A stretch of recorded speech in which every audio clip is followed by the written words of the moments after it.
Querida comunidad escolar del Colegio del Verbo Divino de Las Condes, espero que estén todos ustedes muy bien, ¿ya?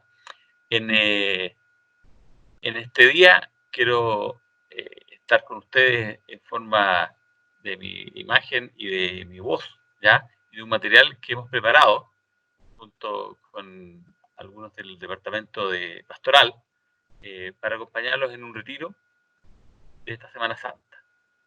Hoy el retiro lo daré yo. Originalmente este era un retiro solamente para los funcionarios, pero está abierto a toda la comunidad. Mañana lo hará el padre Roberto Díaz y el sábado santo el padre Heriberto Pecker. Y este jueves santo es especialmente importante porque se cumplen 70 años en que el entonces arzobispo de Santiago, cardenal José María Caro, bendijo los primeros edificios de nuestro colegio. Ese día, 9 de abril del año 1950, era no jueves santo como hoy día, sino domingo de Pascua de Resurrección. Los primeros edificios del colegio son los del actual ciclo inicial, que en ese tiempo todos tenían un solo piso. Quedan con un solo piso solamente los prekinder A, B y C. Y en esa época estos edificios se usaban para enseñanza básica. Yo estudié primaria preparatoria en lo que es actualmente el prekinder A. Yo estaba en primera preparatoria A. En ese tiempo la enseñanza básica se llamaba preparatoria. El colegio comenzó con un curso por nivel, de primera a cuarta preparatoria. Las clases comenzaron 2 días después, es decir, el martes 11 de abril de 1950. El jueves santo se celebra el Día del Sacerdote, porque es el día en que Jesús instituye el sacramento de la Eucaristía, que es lo más sublime que realiza todo sacerdote. Este retiro será sobre el sacerdocio, pero más que hablar sobre la misión de los sacerdotes católicos, hablaré del sacerdocio universal de los fieles, que se basa en el sacerdocio de Jesucristo, que lo trata magistralmente la carta a los hebreos. Casi todas las religiones tienen sacerdotes, es decir, personas especializadas en lo religioso. En algunas es algo carismático, es decir, de personas que se sienten llamados a hacerlo, a ser sacerdotes. En otras religiones es algo hereditario, como en el pueblo judío. Los hijos de sacerdotes eran sacerdotes. En nuestro Chile, entre los mapuches, existe algo similar, las machi, pero en este caso no es algo hereditario, sino que algo de una vocación, es algo carismático. A veces los machis, son varones, que ejercen este ministerio porque sienten un llamado interior a hacerlo. Es un caso que se da en muchas religiones. Es el fenómeno que se conoce como el chamanismo. En Taiwán, yo conocí algo similar, a los chitong, que significa literalmente joven adivino. Es decir, son personas que entran en trance y comienzan a decir mensajes divinos, que, entre otras cosas, y es bien divertido eso, las verdades ocultas de la gente en la comunidad. Es un fenómeno parecido, esto de estar en trance, bailando y parecen ebrios, a los profetas de Baal que aparecen en la Biblia. Me han dicho que estas personas no buscan ser chitón, sino que sienten que les llega una inspiración y así comienzan a ejercer este ministerio, porque no pueden resistirse a la fuerza interior que los impulsa a eso. En Oriente existen también los monjes y las monjas budistas. Esto sí que es una opción personal. La gente decide ser monje o monja, por ejemplo, si ha tenido un desencanto amoroso. Aquí el énfasis es en el cultivo de la vida interior, mediante el control de las pasiones.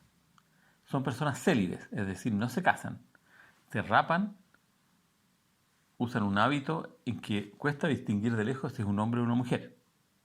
Comen muy poco y de lo que comen es una dieta muy estricta, sin nada de carne, ni siquiera pescado, sin aliño y nunca beben alcohol. Meditan en silencio y recitan los versos de las escrituras budistas en una forma semi-cantada. La gente les pide que recen por ellos, especialmente por los difuntos, pero no son sacerdotes, son monjes, que no es lo mismo. En Oriente sí existen los que son propiamente sacerdotes, es decir, que ofrecen sacrificios. Son de la religión popular china, que muchos llaman taoísmo. Existe un taoísmo filosófico, este es el taoísmo religioso. Yo conocí a un señor que construyó la cancha de básquetbol en la parroquia donde yo estuve en los años 90, que me dijo, yo también soy sacerdote. Y me contó que una vez cayó de un andamio y mientras caía se encomendó al Dios de un templo ubicado al frente del edificio en el que estaba trabajando. Le prometió, mientras iba en el aire, dedicarse a su servicio si sobrevivía. Se lo prometió al Dios de ese templo. Y no le pasó nada. Así es que pasó a ser sacerdote, estudió para ello y ejercía este ministerio a tiempo parcial. El resto se dedicaba a trabajar en construcción.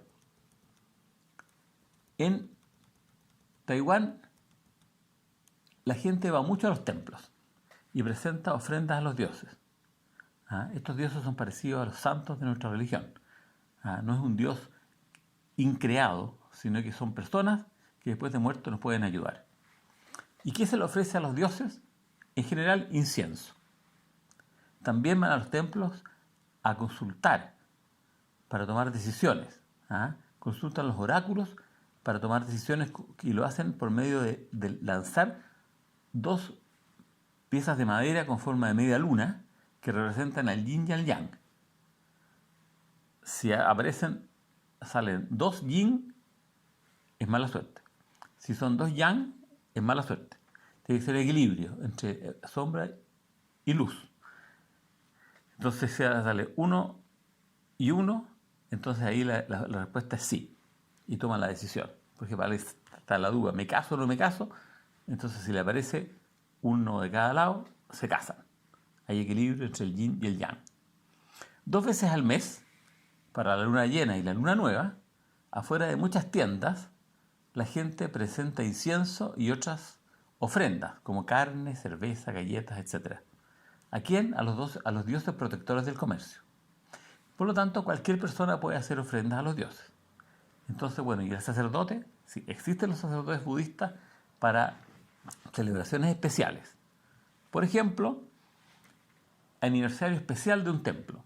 Me tocó a mí, cuando era maestro novicio, el año 96, que el templo de nuestro pueblo, de Chumpu, cumplía aniversario, parece que era el número 60. Es un número muy importante. Los múltiplos de 12 son importantes y dentro de los múltiplos de 12, el 60 es especialmente importante. Entonces había una celebración muy especial y ahí vimos a muchos sacerdotes taoístas con todos sus ornamentos. Era algo muy solemne. En algunas ocasiones también la gente le pide ayuda a un sacerdote. Otras veces la gente va sola a un templo. Pero me tocó en un templo, iba yo con un taiwanés y había un sacerdote tocando una campanilla alrededor de una chiquilla joven. Y le pregunté a este amigo taiwanés, ¿qué está haciendo este sacerdote? Me dice, está expulsándole la mala suerte a esta niña. Entonces, bueno, eso lo tenía que ser un sacerdote. ¿Ya? No podía ser un laico, una persona cualquiera. En otra ocasión, un señor que yo conocía porque era de mi parroquia, era católico, se murió en la calle. Cayó muerto. Un bien viejito, cayó muerto. Bueno, un sacerdote taoísta fue al mismo lugar con todos sus ornamentos y empezó a hacer oraciones. ¿Para qué? Para que el alma de este señor no quedara dando vueltas en ese lugar, sino que se fuera a descansar en paz. Ahí vi en acción a un sacerdote taoísta. En el libro del Génesis, los patriarcas, ellos mismos ofrecían animales a Dios. Caín y Abel hacen ofrendas a Dios. Caín ofrece productos de la tierra, Abel animales. Después también se muestra a Abraham y Jacob haciendo trabajos que podrían llamarse sacerdotales. En esa época no se menciona mucho a los sacerdotes, excepto un personaje misterioso que aparece solamente una vez en el libro del Génesis, que se llama Melquisedec, que es un rey, el rey de Salem, que seguramente es la misma ciudad que después se llamó Jerusalén. Y se dice que es sacerdote del Dios Altísimo. Es una figura bien misteriosa que aparece sin darle ninguna genealogía, lo cual llama mucho la atención y por eso que se piensa que entonces es una figura de Cristo. Bueno, Melquisedec ofrece pan y vino, también es algo importante. Cristo ofreció pan y vino. Y Abraham, después de una campaña militar exitosa, le ofrece el diezmo de todo lo que él ha ganado a este rey Melquisedec, sacerdote del Dios Altísimo. Ahí se nombra un sacerdote. Después viene el libro del Éxodo. Y aquí hay un intento bastante claro de la escritura de ir creando un mundo, una raza, se podría decir, una familia de sacerdotes. El mismo Moisés era de la familia de Leví, de la tribu de Leví. Bueno, él nombra a su hermano Aarón, su hermano mayor, como sumo sacerdote. Y este cargo después lo heredarán sus descendientes. ¿Ya? Y así la tribu de Leví pasa a ser una tribu sacerdotal. Cuando después de la muerte de Moisés, los israelitas cruzan en la tierra prometida, o sea, cruzan el Jordán y llegan a la tierra prometida y se dividen el terreno de las 12 tribus. A la tribu de Leví no le toca ninguna porción de terreno. ¿Por qué? Porque a ellos su porción es el Señor. Así dice, es Yahvé. Y es elegida por Dios mismo como una tribu dedicada al culto, al servicio de Dios. Entonces, es por eso que no tienen su terreno, su territorio. Entonces, ¿ellos de qué viven? De las ofrendas de la gente. A la gente le ofrece a Dios algo y una parte se la da al sacerdote. Después, los israelitas, según los libros siguientes del Pentateuco, entonces no debían ofrecer por sí mismos cosas a Dios, sino solamente por medio de los sacerdotes que eran de la tribu de Leví, eran levitas. Ya. Pero de suyo esto no se cumplía, porque la misma Biblia muestra a algunas personas que no son de la tribu de Leví haciendo ofrendas. Por ejemplo, David, me parece que Gedeón, que aparece haciendo ofrendas a Dios, no era de la tribu de Leví. Pero, y también el Cordero Pascual, que es una especie de ofrenda, no se hace en el templo, sino que se hace en cada hogar. Y ahí el que dirige la ceremonia es el dueño de casa, que en la mayoría de los casos no era sacerdote, no era de la tribu de Leví. ¿Qué es lo que ofrecían? Animales. Y habían dos tipos de sacrificios. Uno se llamaban los sacrificios de comunión, y que era de comunión entre el oferente y Dios. Y la ofrenda entonces era de un animal en que parte del animal se quemaba, la parte con más grasa, especialmente las entrañas parece que se llama. Y eso significaba que eso iba para Dios. Otra parte se le entregaba como ofrenda al sacerdote. Y otra parte se lo comía la misma persona que hacía la ofrenda. ¿Ya? Si uno lee la Biblia completa, es el libro entonces del Levítico, explica con mucho detalle qué parte del animal le toca a quién. Existe otro tipo entonces de sacrificio que son los holocaustos. Es una palabra que se usa mucho ahora después del genocidio de los nazis contra los judíos. La palabra literalmente significa que todo se quema. Entonces, por eso se usa para el genocidio, porque lo que trató de hacer Hitler era eliminar del todo al pueblo judío.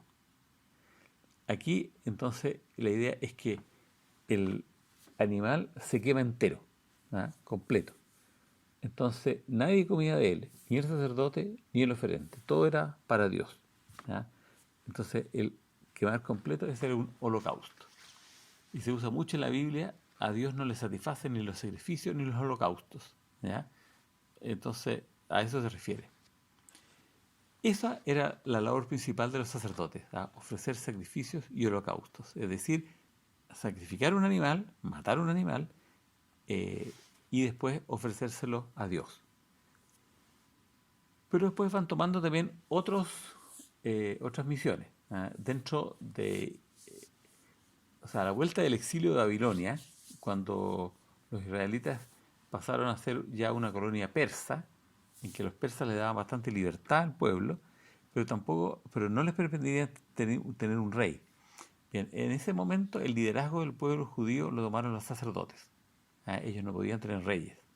Y eso continuó durante el dominio de los griegos y también de los romanos, en cierta manera, aunque los romanos tenían algunos reyes que eran de cierta manera dominados por ellos. Entonces, en esta época los sacerdotes tenían el don de regir, en el fondo, ¿ya? Bajo la tutela del poder de turno, pero tenían un rol de liderazgo en el pueblo. Pero también eran los que enseñaban, ¿ah? Eran expertos en la escritura. Ellos proclamaban la escritura y la explicaban al pueblo. En el libro de Nehemías aparece eso muy claro. De suyo, muchos textos del Antiguo Testamento fueron escritos por sacerdotes judíos. ¿Ah? Por ejemplo, el capítulo 1 de la Biblia, cuando Dios crea el mundo en 7 días, es creado en la fuente sacerdotal del Pentateuco. Son sacerdotes judíos que lo ponen por escrito, este texto. Durante el dominio griego hay una rebelión contra las costumbres griegas que trataba de imponer el imperio, y los que se oponen es una familia sacerdotal que se les llamó los martillos, en el griego macabeo, ¿ya? Porque eran muy duros, ¿ya? Y, y según he leído, los sacerdotes que dominaban en la época de Jesús eran justamente descendientes de estos macabeos, que son unos 150 años antes de Jesucristo. Volviendo, entonces, todos los levitas tenían, en teoría, una función en el culto, pero algunos tenían un rol más importante y a eso se les llamaba sacerdotes. Y dentro de los sacerdotes había uno que era el sumo sacerdote. Entonces había algunas ceremonias que solo las podía oficiar el sumo sacerdote. Una de estas era solo una vez al año y entraba él solo a la parte más sagrada del templo, que se llama el Sancto Sanctorum, el Santo de los Santos. En resumen, la misión fundamental de los sacerdotes judíos en el Antiguo Testamento era la ofrenda de animales, animales puros, como son los vacunos, los corderos, los chivos y algunas aves, como las palomas y las tórtolas, como vemos en el Evangelio. El sacerdocio en el Nuevo Testamento. Los evangelios muestran que María y José eran obedientes a la ley judía y por eso 40 días después del nacimiento de Jesús ellos van al templo de Jerusalén y ofrecen por este niño primogénito un par de aves, dice tórtolas o palomas, que es la ofrenda de los pobres. ¿Ah? Después Jesús en su vida adulta también se nota respetuoso de la ley y del rol de los sacerdotes. Por ejemplo, cuando cura a 10 leprosos que le piden que los sane, él le dice, vayan a presentarse al sacerdote, ¿ya? Y por el camino quedan curados. ¿Por qué los sacerdotes? Los leprosos vivían apartados de los demás, en una especie de cuarentena permanente. Si un leproso llegaba a sanar, no podía volver a reintegrarse en la comunidad, en su familia, así volviendo. Necesitaba un certificado que se lo tenía que extender un sacerdote.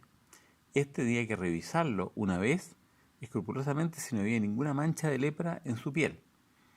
Y después de eso lo enviaba de nuevo a un aislamiento, a otra cuarentena. Y después de unos días le hacía una segunda revisión. Y ahí recién podía darle un certificado que decía que estaba limpio, por lo tanto ya no tenía lepra y podía volver a reintegrarse a la vida normal.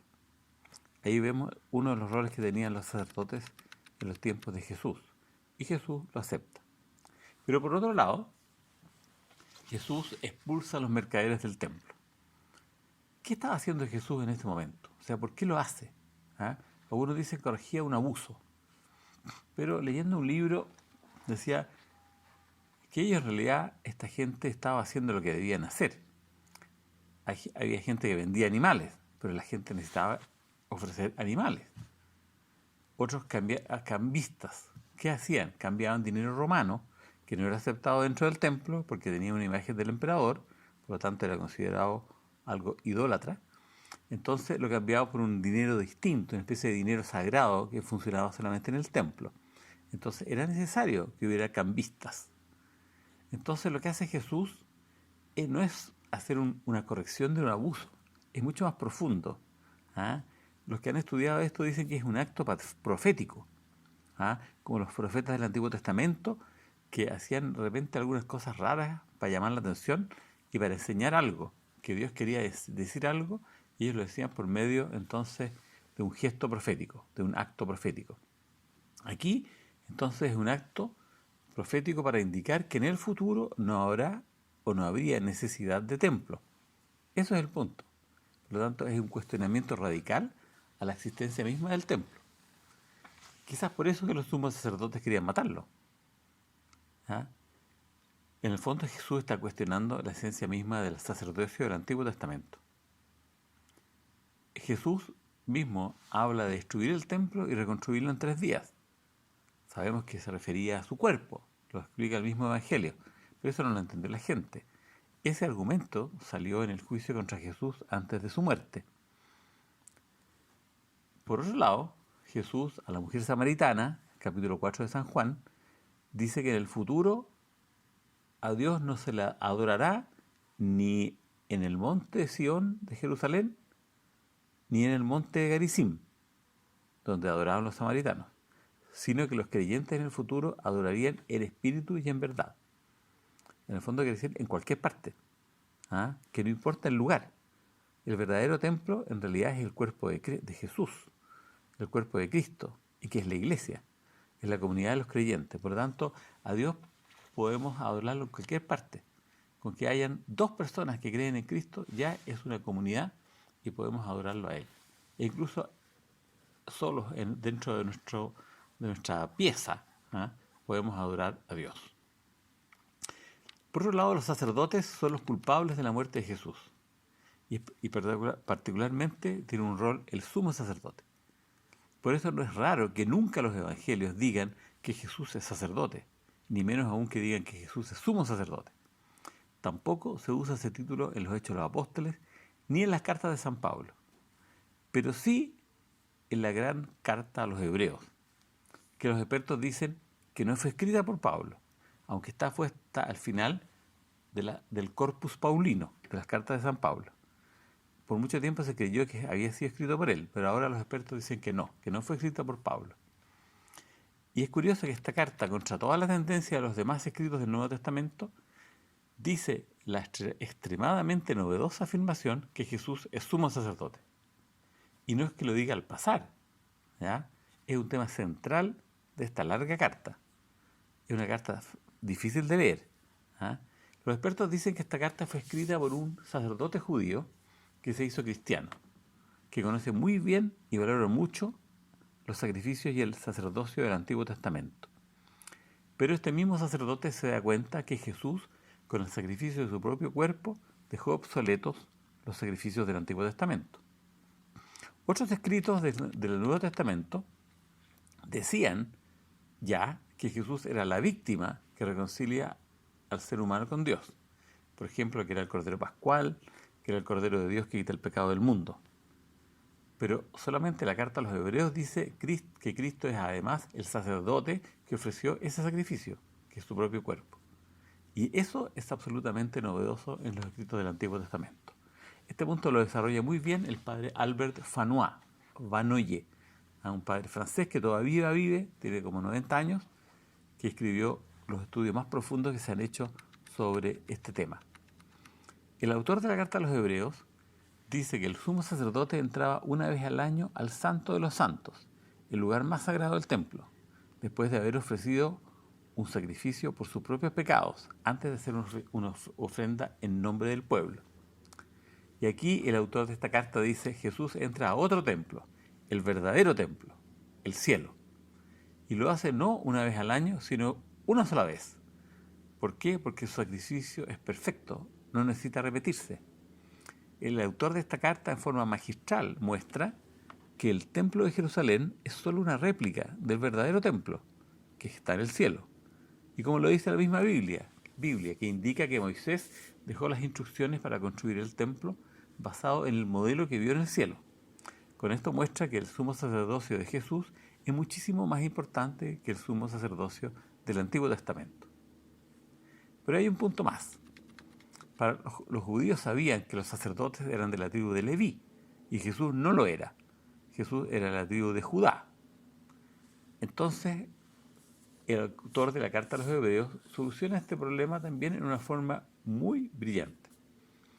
Dice que Jesús tiene un sacerdocio distinto al sacerdocio judío de todo el Antiguo Testamento, porque no es un sacerdocio del orden de Aarón, sino del orden de Melquisedec.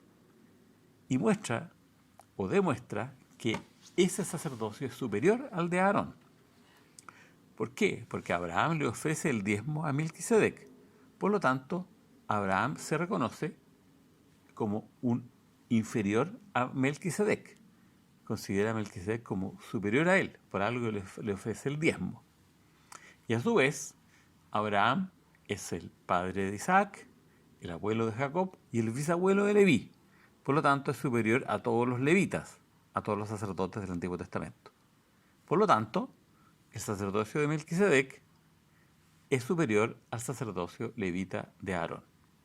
Es curioso este texto, ¿por qué? Porque a Melquisedec se le menciona solamente 2 veces en el Antiguo Testamento, en el libro del Génesis, que ya mencionamos, y en un salmo, y nada más. Este punto lo toma y lo desarrolla el autor de la Carta a los Hebreos. Uno se pregunta si Jesús pensó en eso.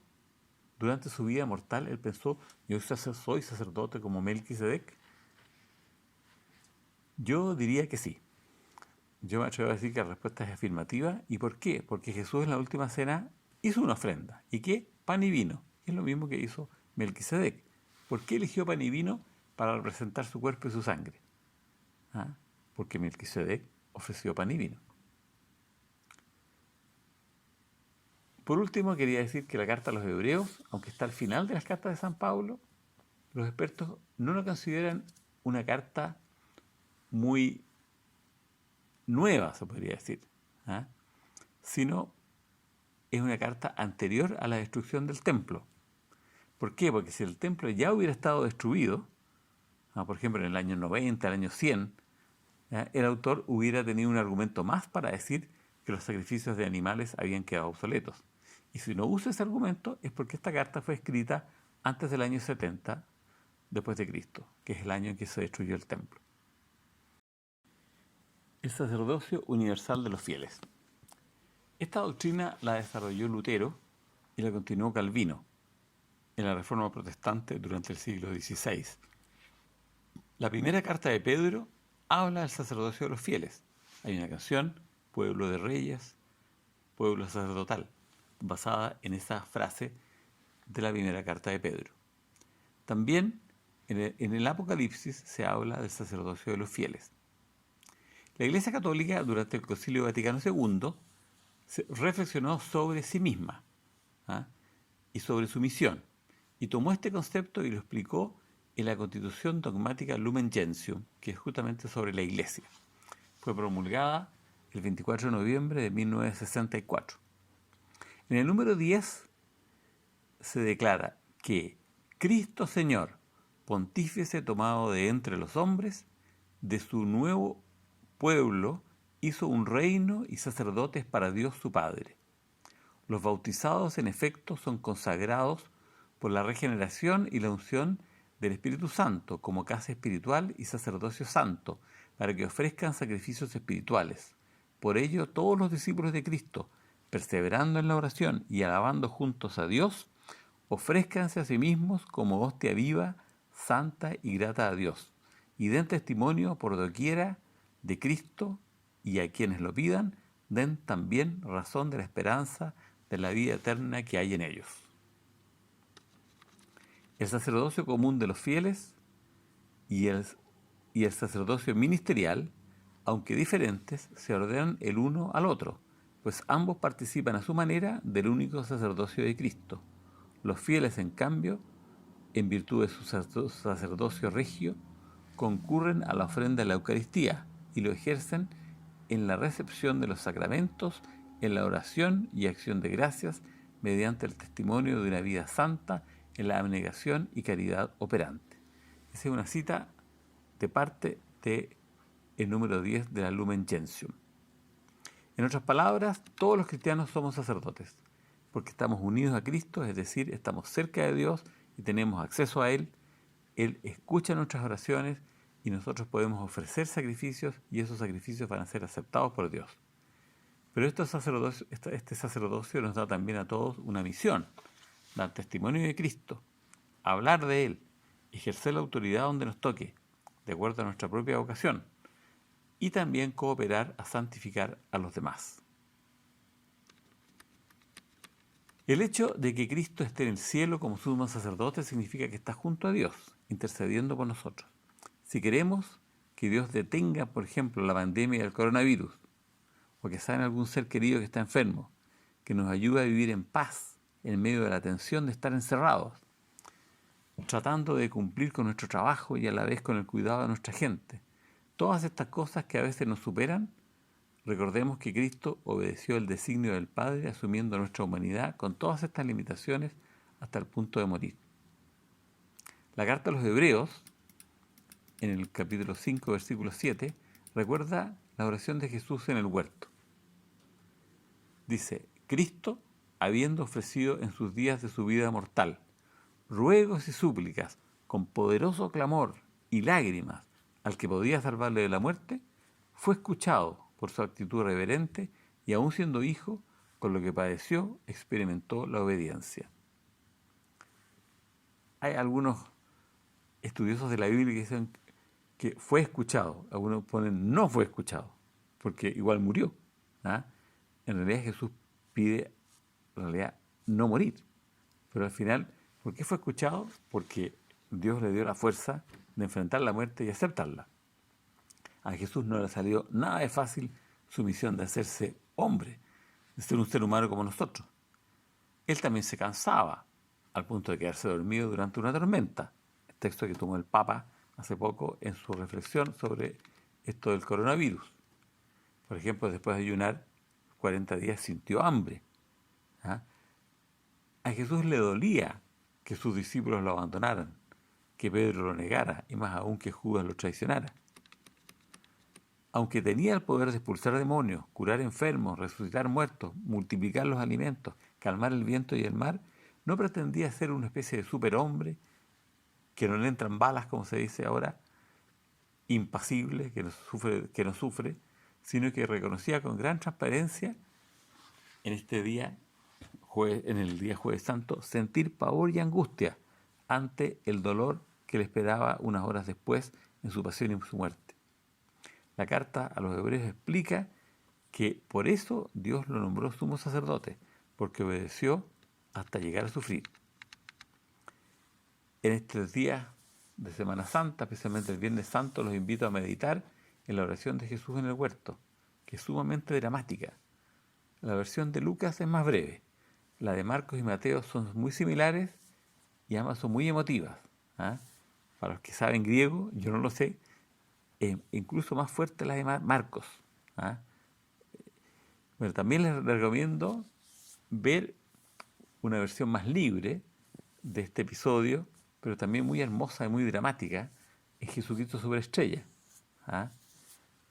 Es tan humano Jesús que a mí por lo menos me emociona. Bien, cuando vemos a Jesús sufrir y miramos nuestra propia vida, tenemos que pensar que cuando sufrimos no estamos solos. Cristo está con nosotros. Por eso Él se hizo hombre. Él, que era inmortal, se quiso hacer mortal para poder acompañarnos en nuestro dolor, siendo el mayor dolor el enfrentarse a la muerte. Esto siempre es importante, saber esto, pero en esta época del coronavirus, más aún.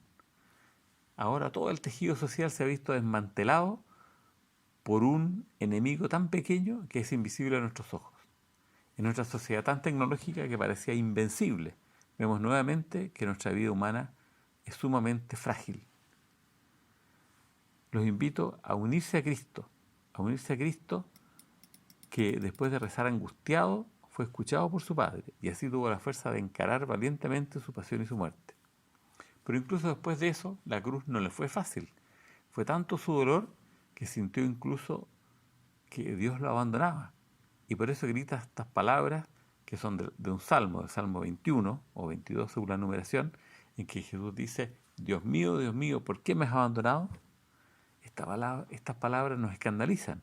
¿Cómo puede ser que el Hijo de Dios se sintió abandonado por su Padre? Pero así fue.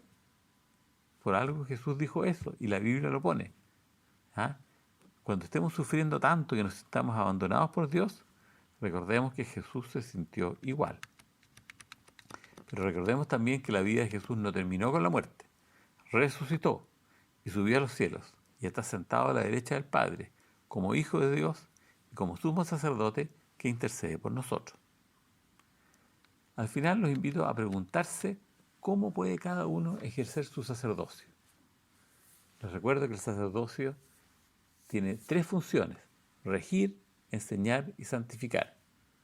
Regir, es decir, autoridad. Todos tenemos algo de autoridad, algunos más y otros menos.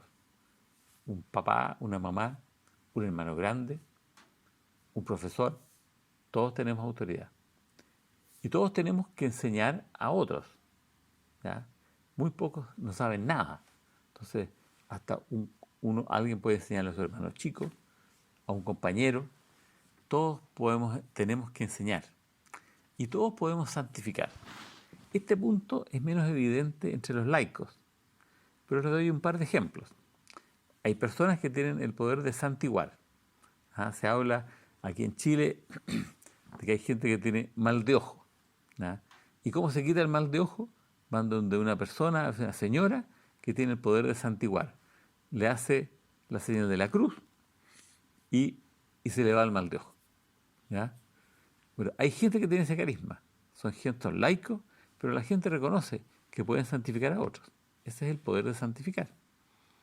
Solo algunos tienen ese carisma, pero todos nosotros podemos bendecir, especialmente los padres a sus hijos. Esa es una costumbre que en Chile se ha perdido, pero que aún se practica en otros países. En algunas teleseries, por ejemplo, venezolanas, se mostraba: papá, bendíceme, decía un niño. Bueno, y por otro lado, la palabra bendecir significa decir bien. Por lo tanto, cuando nosotros animamos a alguien, cuando consolamos a otras personas, e incluso cuando hablamos bien de ellas, al contrario, cuando hablamos mal, es lo contrario. Entonces, cuando hablamos bien de alguien, estamos bendiciendo. Es una manera de santificar. Bueno, en todo retiro es importante lo que oímos, pero mucho más importante es lo que meditamos, lo que cada uno hace al final solo. Los invito a darse el tiempo a tomar el texto de la Pasión del Señor. Tenemos 4 versiones diferentes, cada uno de los evangelios una versión diferente. A leer estos textos con calma, contemplar cada escena y meditar lo que más les llama la atención. También les invito a meditar con obras de arte. Hay cuadros maravillosos que muestran escenas de estos 3 días. Hay obras musicales que son verdaderas meditaciones sobre la vida, pasión y muerte de nuestro Señor Jesucristo. A quienes les gusta la música clásica les recomiendo La Pasión según San Mateo de Bach, El Mesías de Händel. Ahí recorre toda la vida de Jesús, pero hay una parte sobre la pasión. Y a quienes prefieren algo más moderno, la ópera rock Jesucristo Superestrella, de la cual hablé recién.